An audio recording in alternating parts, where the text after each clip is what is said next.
தலையோட good bad ugly teaser வந்தாச்சு. ஆமையா விடாமுயற்சி வரைக்கும் கூட ஓகே, அவருக்கு ரேஸ் தம்பா பிடிச்சிருக்குது. பழைய ஃபார்மில் எதிர்பார்க்கறது பேராசை இருக்கிறத அக்செப்ட் பண்ணி போங்கிற மனநிலைக்கு வந்தாச்சு. ஆனால் இந்த டீசர் பார்த்ததுக்கு அப்புறமா ராக்கி பாய் சிக்னல் குத்துட்டாரு. பழைய ஆமையா மாற வேண்டிய டைம் வந்துருச்சு. இந்த டீசருக்குள்ளேயே பில்லா, தீனா, அமர்கலம், அட்டகாசம், வேதாளம், வாலின்னு மொத்தமா எல்லாத்தையும் எடுத்து வச்சிருக்கிறாங்க. இந்த உலகம் நம்மள பேட் ஆக்குது.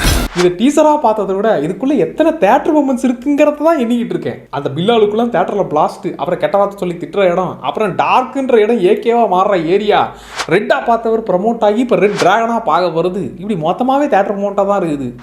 காட்டுறேன்.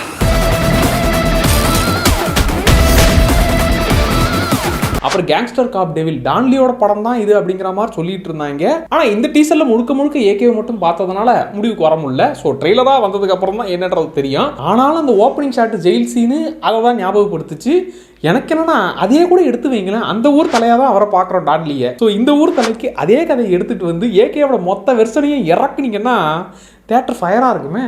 ஏகேவோட மொத்த ரெஃபரன்ஸையும் அள்ளி போட்டு வச்சிருக்கிறா. அப்படி ஏப்ரல் 10க்காக வெறி கொண்டு வெயிட்டிங் மாமே. அது